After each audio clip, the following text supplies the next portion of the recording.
فقد قال الله تبارك وتعالى في كلامه المجيد والفرقان الحميد: أعوذ بالله من الشيطان الرجيم. بسم الله الرحمن الرحيم. فمن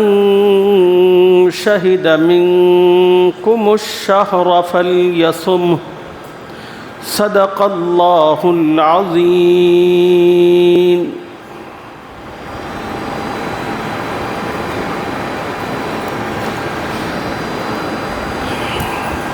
قابل احترام بزرگوں، نوجوان ساتھیوں،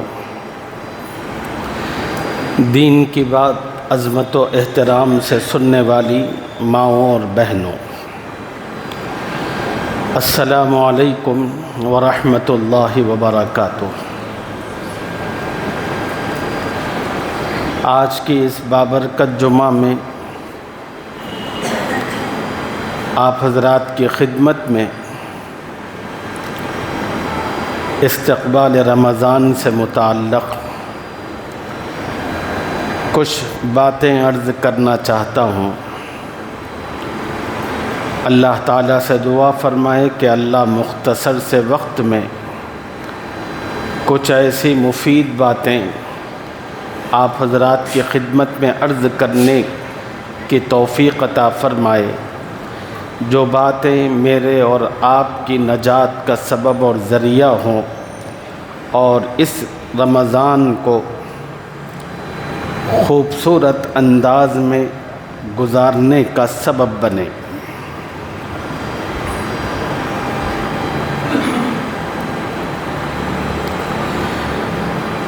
شعبان کا مہینہ اپنی پوری نیکی اور بھلائی کے ساتھ بڑی تیزی سے اپنے اختتام کو پہنچ رہا ہے۔ اللہ کا مہینہ رمضان اپنی پوری برکتوں اور رحمتوں اور سعادتوں کے ساتھ ہم پر سایہ فگن ہونے کے لیے تیار ہے، تو ایسے وقت میں ہر ایمان والے کو چند باتوں کا اہتمام کرنا چاہیے۔ سب سے پہلی بات کہ رمضان یہ بڑا بابرکت مہینہ ہے، اللہ کا مہینہ ہے۔ یوں تو تمام مہینے اللہ ہی کے بنائے ہوئے ہیں، لیکن رمضان کا مہینہ خاص طور پر اللہ کا مہینہ ہے۔ حضرت مجدد الفسانی شیخ احمد سرہندی رحمہ اللہ نے اپنے مکتوبات میں یہ بات فرمائی: سال کے 11 مہینوں میں اللہ کی جو رحمتیں، برکتیں اور سعادتیں ہوتی ہیں، اور رمضان کے ایک مہینے میں اللہ کی جو رحمت، برکت اور سعادت ہوتی ہے، سال کے 11 مہینوں میں اللہ کی ہونے والی رحمتوں کو رمضان کے ایک مہینے میں اللہ کی اترنے والی رحمتوں سے وہ مناسبت بھی نہیں ہے جو ایک قطرے کو دریا سے ہوتی ہے۔ یعنی سال کے 11 مہینوں میں اللہ کی جتنی رحمتیں ہوتی ہیں، رمضان کی رحمتوں کے مقابلے میں اگر ان کو رکھا جائے تو سال کے 11 مہینوں کی رحمتوں کو وہ حیثیت بھی حاصل نہیں ہے جو ایک قطرے کو حاصل ہوتی ہے دریا کے مقابلے میں۔ اور رمضان میں اللہ کی جو رحمتیں اترتی ہیں وہ دریا ہے۔ اور چونکہ رمضان میں اللہ کی اتنی ساری رحمتیں اترتی ہیں، اسی وجہ سے رسول اللہ صلی اللہ علیہ وسلم نے رمضان شریف سے متعلق فرمایا: وَرَمَضَانُ شَهْرُ اللَّهِ، لوگو رمضان یہ اللہ کا مہینہ ہے، اللہ کی رحمتوں کا، اللہ کی برکتوں کا، اللہ کی سعادتوں کا مہینہ۔ جو نیک ایمان والے گزرے ہیں وہ رمضان کی آمد سے 6 مہینے پہلے اس مہینے کو پانے کی اللہ سے دعا کیا کرتے تھے، اس کی تمنائیں کیا کرتے تھے، اور وہ اللہ تعالیٰ سے سرگوشی اور مناجات کرتے ہوئے کہتے: اے کریم آقا، اے رحمت والے پروردگار، کرم کا، رحم کا معاملہ فرما اور اپنے فضل سے رمضان کا بابرکت مہینہ ضرور عطا فرما۔ 6 مہینے پہلے سے ان کی ہر نماز کے بعد اللہ سے یہی دعا ہوا کرتی تھی، اور خود ہمارے پیغمبر صلی اللہ علیہ وسلم سارے سال کسی مہینے کا انتظار نہیں فرماتے۔ نبی کو اگر انتظار ہوتا تو صرف رمضان کے مہینے کا ہوتا تھا۔ نبی صلی اللہ علیہ وسلم شعبان کا چاند نظر آتا تھا تو اللہ تعالیٰ سے دعا فرماتے تھے: اللہم بارک لنا فی رجب و شعبان وبلغنا رمضان۔ اے اللہ، محمد کے لیے اس کے رجب اور شعبان میں برکت عطا فرما۔ اور پھر نبی کی دعا ہوتی تھی کہ اے اللہ، محمد کو خیر و خوبی کے ساتھ، عافیت کے ساتھ رمضان المبارک عطا فرما۔ نبی صلی اللہ علیہ وسلم اس دعا کے ذریعے اپنی امت کو تلقین فرمائی، اپنی امت کو ترغیب دی، ان کو تعلیم دی۔ دیکھو، خدا کا پیغمبر جو امام الانبیاء ہے وہ اس طرح کی دعا کر رہا ہے تو تم سوچو تو صحیح کہ رمضان یہ کوئی عام مہینہ نہیں ہے، بلکہ بڑا خاص اور اسپیشل مہینہ ہے کہ نبی جس کو پانے کی اللہ سے دعا کر رہا ہے۔ اے میرے امتیوں، تم بھی اس مہینے کی عظمت، اس کے اہتمام و احترام کو سمجھو اور اپنے نبی کی اتباع میں اس مہینے کو پانے اور اس مہینے کے حاصل ہونے کے لیے اللہ سے دعاؤں کا اہتمام کرو۔ نبی صلی اللہ علیہ وسلم 2 مہینے پہلے سے گن گن کر اس مہینے کو شمار کرتے تھے، اور اللہ کے نبی نے اس مہینے کی اہمیت کو ایک اور انداز سے بتایا۔ اپنے امتیوں سے کہا کہ لوگو، جب شعبان کا چاند تم دیکھ لو تو اس مہینے کے اختتام کا، اور پھر رجب کی شعبان کی پہلی تاریخ اور اس کے چاند کا کو دیکھو، اور شعبان کی جو تاریخیں ہوتی ہیں ان تاریخوں کو گنا کرو۔ کیوں؟ اس لیے کہ رمضان کا مہینہ کب شروع ہوگا، تمام کے تمام امتیوں کو اس کا احساس اور پتہ ہو۔ حدیث میں آتا ہے کہ رسول اللہ صلی اللہ علیہ وسلم کسی مہینے کی تاریخوں کا اس قدر اہتمام نہیں فرماتے تھے جتنا اہتمام شعبان کی تاریخوں کا فرمایا کرتے تھے۔ اس لیے کہ رمضان کے مہینے سے متعلق نبی علیہ السلام نے فرمایا کہ لوگوں، چاند دیکھ کر تم اپنے روزوں کا آغاز کرو اور چاند دیکھ کر اپنے روزوں کا اختتام کیا کرو، چونکہ اس مہینے کی جو عبادتیں ہیں وہ چاند سے وابستہ ہوتی ہیں۔ اس لیے نبی علیہ السلام اس سے پہلے کے مہینوں کی جو تاریخیں ہوا کرتی تھیں ان تاریخوں کو گننے کا اہتمام فرمایا کرتے تھے۔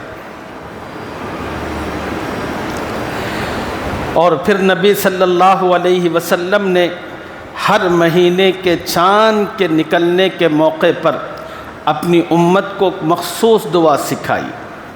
اور کہا کہ اے میری امت، جب تم کسی مہینے کا چاند دیکھو تو اس موقع پر اللہ تعالیٰ سے دعا کرو۔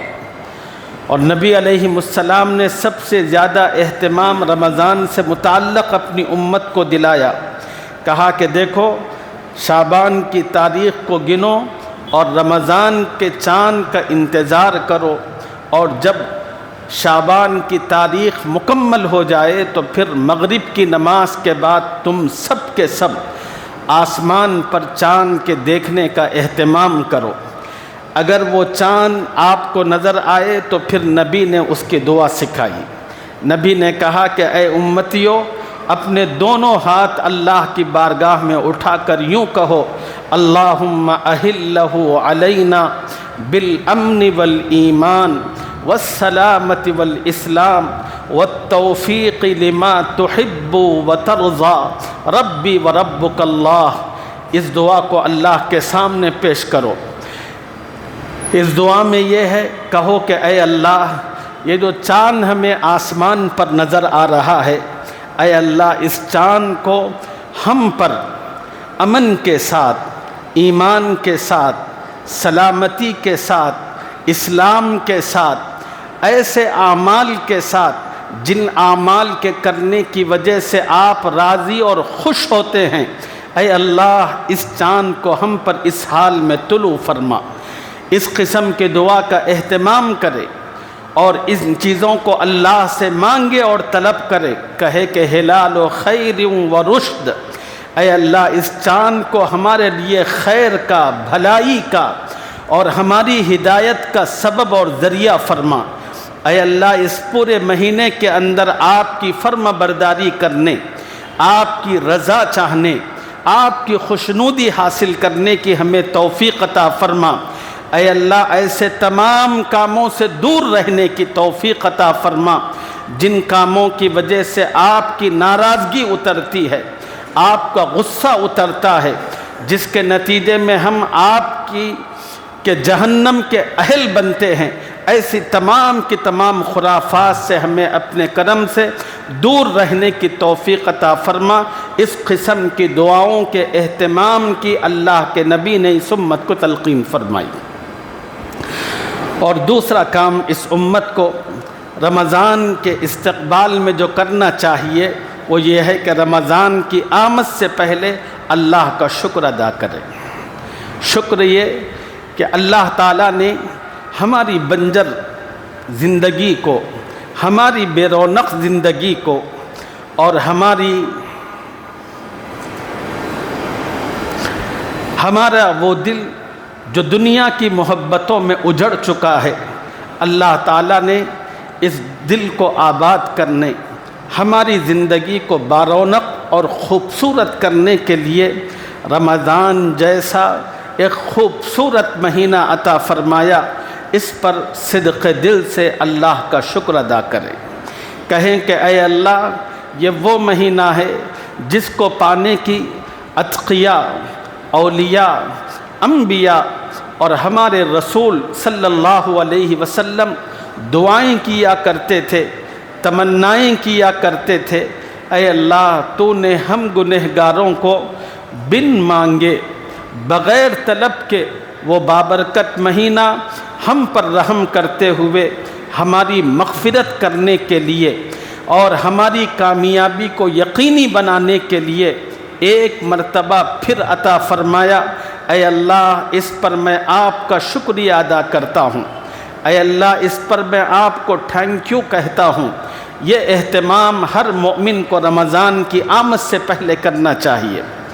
رمضان چونکہ اللہ کا مہینہ ہے اور اس مہینے کی نسبت خدا نے اپنی طرف فرمائی ہے، سال میں آنے والے اور 11 مہینے جو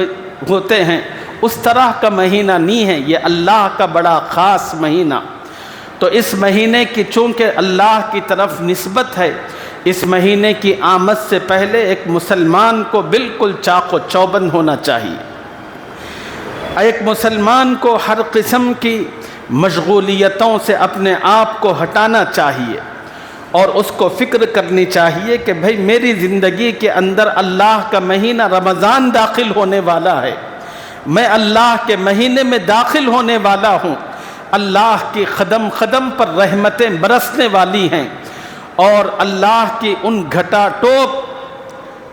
برسات سے میں اپنے آپ کو بھگونا چاہتا ہوں۔ تو اس کے لیے ایک مومن کو مکمل طور پر تیاری کرنی چاہیے۔ تیاری یہ کہ ایک مومن اس بات کا جائزہ لے، اپنے پورے آنے والے رمضان کے مہینے کی ترتیب کو سامنے رکھ کر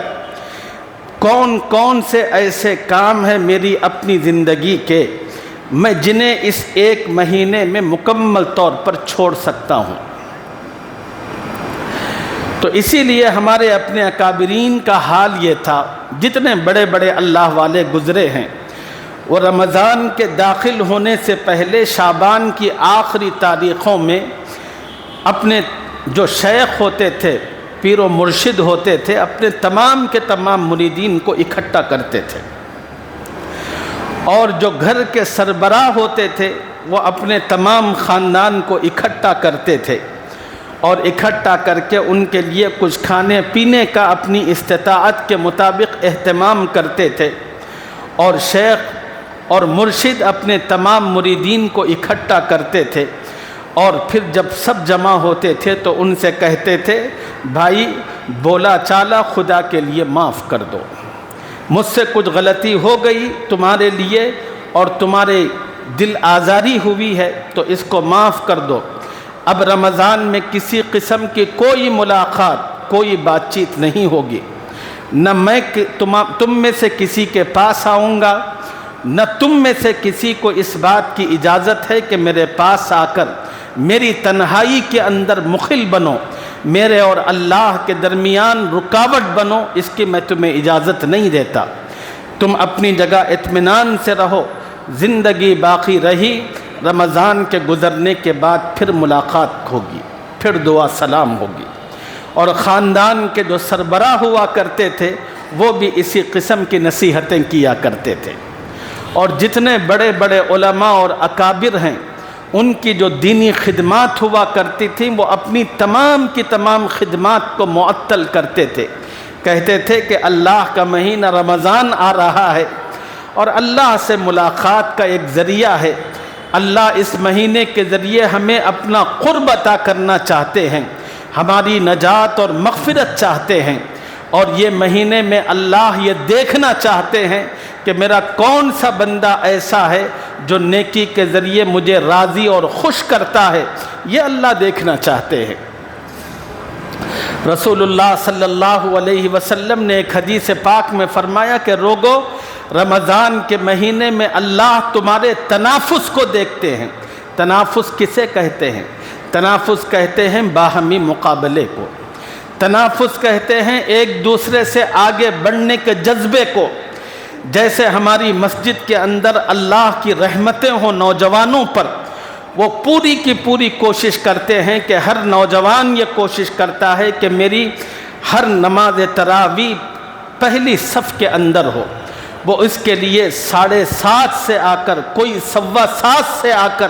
مسجد کی پہلی صف کے اندر بیٹھتے ہیں۔ ہماری اپنی مسجد کے وہ بزرگ مصلی جو سال کا تمام عرصہ پہلی صف میں نماز ادا کرنے کی کوشش اور اس کا اہتمام کرتے ہیں، ان حضرات سے بھی پہلی صف چھوٹ جاتی ہے، اس لیے کہ وہ حضرات اپنے عام معمول کے مطابق آتے ہیں، لیکن کچھ نوجوان ایسے بھی ہوتے ہیں کہ جو 7:30 سے بس یہیں جگہ پکڑ کر بیٹھ جاتے ہیں۔ یہی ہے وہ مقابلہ جو اللہ تعالیٰ رمضان میں ایمان والوں کے درمیان دیکھنا چاہتا ہے۔ اللہ دیکھنا یہ چاہتے ہیں کہ کتنے نوجوان جو اعتکاف میں رہا کرتے تھے، مجھے 1-2 نوجوانوں کے بارے میں بہت اچھی طریقے پر معلوم ہے، وہ 16 اور 18 گھنٹے کے اندر ایک کلام پاک مکمل پڑھا کرتے تھے،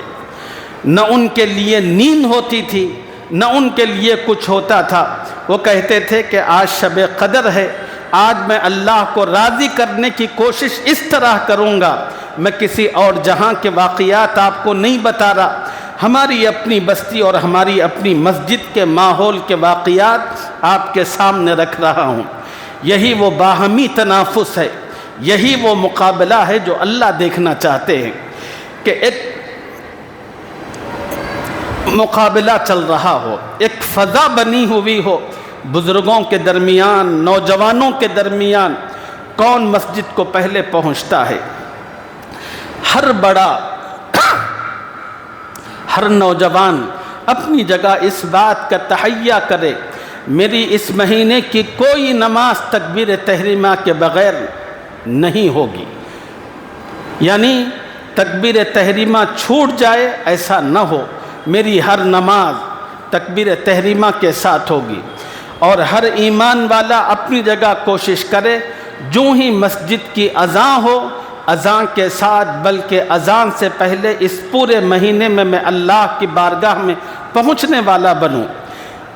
ایمان والے اس بات کا عزم و ارادہ کریں، سال کے 11 مہینے میں غفلتوں کی میٹھی نیند سوتا رہا، میرا اللہ روزانہ رات کے اندر اپنے بندوں کو دعوت دیتا رہا اور فرشتوں کے ذریعے ان کو بلاتا رہا، ہے کوئی گنہگار، ہے کوئی پریشان حال، آئے ہم سے اپنی پریشانیوں کا اظہار کرے، میں اس کی پریشانیاں ختم کر دوں۔ میرا اللہ بلاتا رہا، لیکن میں تھا کہ ایک جانور کی طرح خواب غفلت میں مبتلا رہا، میں نے کبھی اپنے اللہ کی پکار پر توجہ نہیں دی، میں اپنے بستر سے اٹھ کر وضو بنا کر اپنے مالک کے سامنے کھڑا نہیں ہوا۔ میرے مالک نے رمضان کا بابرکت مہینہ عطا فرما کر افطار و سحر کا ایک خوبصورت سلسلہ دے کر میرا اللہ مجھے سحر میں اٹھنے کا موقع عطا فرمایا۔ اب تک تو میں نے اپنے مولا کی اس ندا کی طرف توجہ نہیں دی، اب اللہ نے مجھے موقع دیا ہے، میں اس سے بھرپور استفادہ کرتے ہوئے اللہ کی بارگاہ میں کھڑا ہونا چاہتا ہوں۔ تہجد کی 2-4 اپنی ہمت اور استطاعت کے مطابق کچھ رکعتیں، کچھ نمازیں پڑھنا چاہتا ہوں۔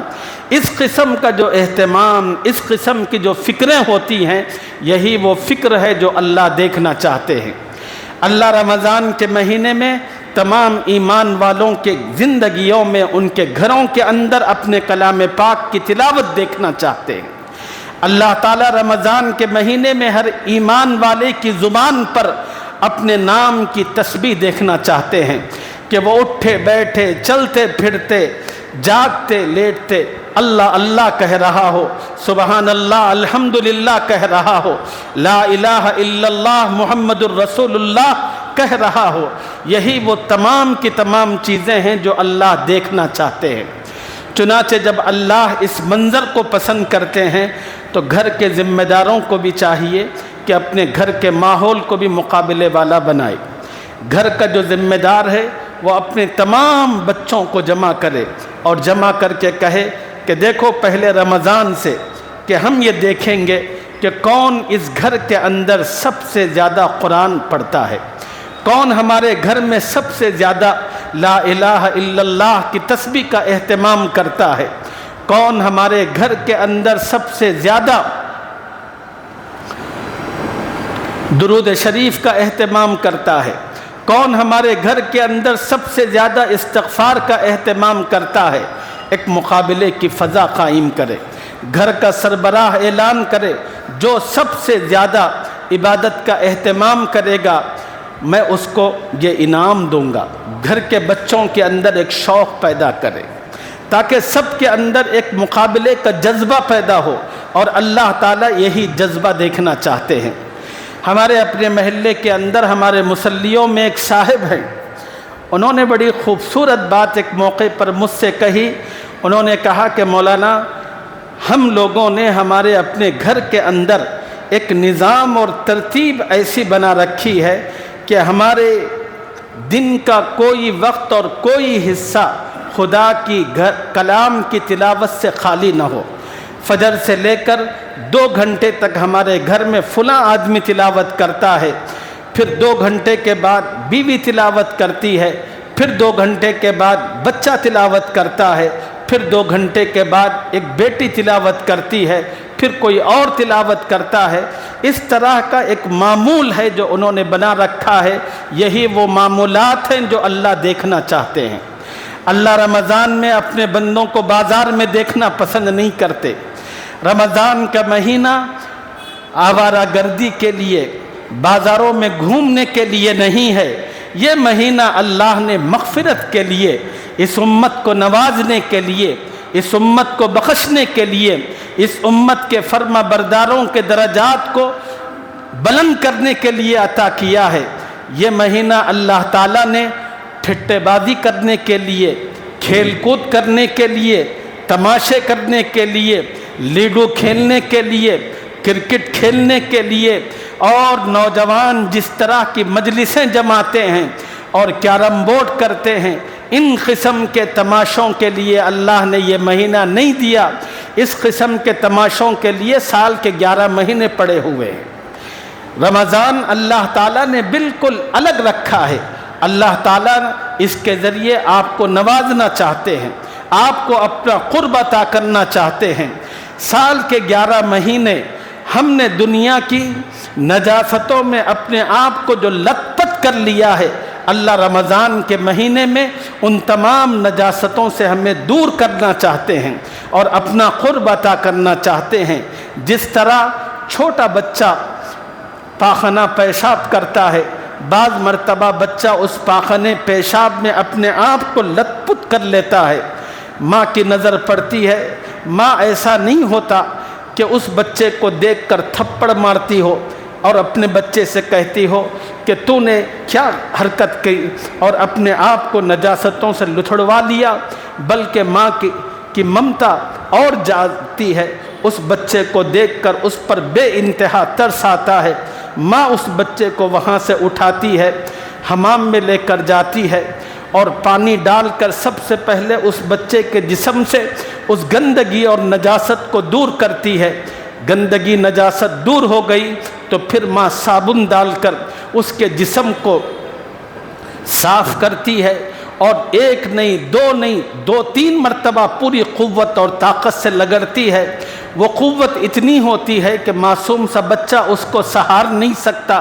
رونے لگتا ہے۔ تو ماں اپنے دل کو سمجھاتی ہے اور اپنے بیٹے سے کہتی ہے، بیٹا میری قوت اور طاقت جو تیرے جسم پر پڑ رہی ہے، یقیناً اس سے تجھے تکلیف ہو رہی ہے، تو رو رہا ہے، مگر میرے بیٹے میں تجھے رلانے کے لیے نہیں بلکہ تیری بہتری کے لیے میں اپنی طاقت تجھ پر ڈال رہی ہوں۔ اگر میں یہ قوت صرف نہیں کروں گی، تیرے جسم سے گندگی کی وہ بو ختم نہیں ہوگی، تیرے جسم سے گندگی کی اس بو کو ختم کرنا چاہتی ہوں۔ پھر اس کے بعد نہلا کر ماں لاتی ہے، اس بچے کو صاف کپڑے سے پوچھتی ہے، پھر اس پر پاؤڈر چھڑکتی ہے، پھر اس کو اچھے سے کپڑے جو اللہ نے اس کی استطاعت کے مطابق اس کو عطا کر رکھے ہیں اس کو پہناتی ہے، اور پھر بچے کے چہرے پر پاؤڈر لگاتی ہے، اس کی آنکھوں میں کاجل لگاتی ہے، پھر اپنے بچے کے گال پر ایک کالا سا ٹیکا رکھتی ہے، پھر اس بچے کو چومتی ہے اور اپنے دل سے بھینچ کر لگاتی ہے۔ بالکل یہی حال ایک بندے کا ہوتا ہے۔ سال کے 11 مہینے یہ بندہ اپنی خواہشات کی مختلف قسم کی گندگیوں میں مبتلا ہوتا ہے، کبھی اللہ کی نافرمانی کی گندگیوں میں مبتلا ہوتا ہے، کبھی رسول کی سنتوں کا مذاق اڑا کر اس کی گندگیوں میں اپنے آپ کو مبتلا کرتا ہے، کبھی بدعات و خرافات کی گندگیوں میں اپنے آپ کو آلودہ کرتا ہے۔ رمضان کا مہینہ آتا ہے، اللہ کو بندے کی اس گندگی پر رحم آتا ہے۔ اللہ تعالیٰ اس مہینے کے اندر جنت کو آراستہ کرتے ہیں، اس کے دروازوں کو کھول دیتے ہیں، جہنم کے دروازوں کو بند کر دیا جاتا ہے، تمام جنات و شیاطین کو پکڑ کر قید کر دیا جاتا ہے اور ان کو جہنم میں بند کر دیا جاتا ہے، جس کے نتیجے میں دنیا کے اندر جن لوگوں پر غفلتوں کا ایک سلسلہ چل رہا تھا، جو ایک نشے میں مبتلا تھے، وہ نشہ ٹوٹتا ہے۔ جو غافل انسان تھا وہ کہتا ہے کہ میں اپنے رب کو چھوڑ کر کتنی دور چلا آ گیا، اب مجھے اپنے رب کی طرف متوجہ ہونا ہے، میں نے اپنے آپ پر بڑا ظلم کر لیا، بس ادھر رمضان کا چاند نظر آ گیا، خدا کی رحمتوں کی ٹپ ٹپ برسات شروع ہوتی ہے، تو دنیا کے تمام انسانوں کے جذبات میں ایک غیر معمولی ہلچل اور تبدیلی پیدا ہوتی ہے۔ کتنے وہ شراب خور جن کی کوئی رات شراب کے قطروں کے بغیر نہیں گزرتی، وہ کہتا ہے کہ یہ اللہ کا مہینہ ہے، مجھ جیسے پیوٹ کے لیے یہ سزاوار نہیں ہے کہ اس مہینے میں بھی میں اللہ کی نافرمانی کروں۔ وہ توبہ کرتا ہے، کہتا ہے کہ مالک اس ایک مہینے میں اتنی قوت اور طاقت مجھے عطا فرما کہ میں اپنی شرابی والی عادت سے اپنے آپ کو بچا سکوں۔ اے اللہ تجھ سے میں اپنے گناہ کو چھپا سکوں۔ ایک طرف وہ بھی توبہ کر کے عزم و ہمت باندھ لیتا ہے، اور دوسری طرف وہ لوگ جو سال کے 11 مہینے کبھی مسجدوں کی طرف نہیں آتے، اذان ہوتی ہے روڈ کے سامنے سے گزرتے رہتے ہیں، نماز کے منظر کو اپنے آنکھوں سے دیکھتے ہیں، لیکن خدا کے گھر میں گھسنے کے انہیں شیطان موقع نہیں دیتا، ان کا نفس اتنا بگڑا ہوا ہوتا ہے۔ رمضان میں اللہ جب شیطان کو قید کرتے ہیں، اس کی غفلت ٹوٹتی ہے، وہ کہتا ہے کہ یہ میرے رب کا گھر ہے، میرے رب کا بلاوا ہے، مجھے اپنے رب کے دربار میں حاضر ہونا ہے، میں اپنے رب کا بھگوڑا غلام ہوں، میں کتنے زمانے سے اور کتنے عرصے سے اس سے بھاگا رہا،